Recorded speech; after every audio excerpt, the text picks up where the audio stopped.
In this section of the program, we take a look at important pump features.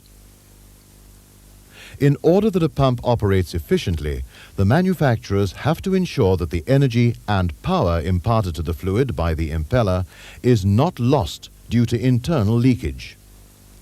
For example, clearances between the impeller and the casing must be very small.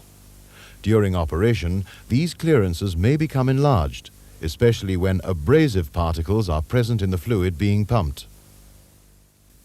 Many pumps are fitted with replaceable wear rings, which are renewed upon a major overhaul, thus reinstating original tolerances. We have already briefly mentioned the shaft seal area or stuffing box, which contains packing rings.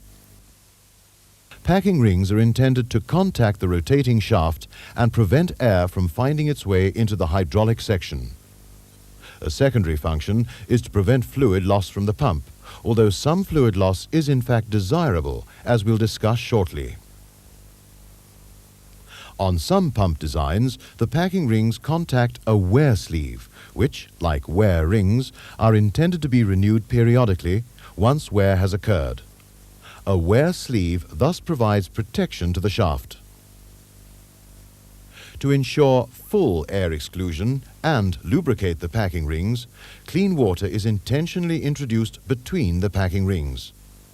Fluid enters via the lantern ring and is dispersed under pressure through the small clearances around the shaft to the packing rings.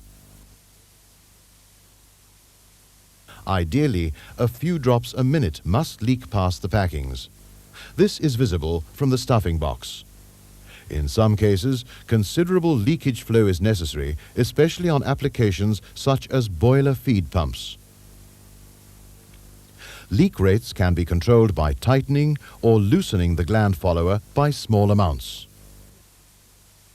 Alternative sealing may be effected by installing a mechanical seal, especially when leakage may constitute an unsafe condition.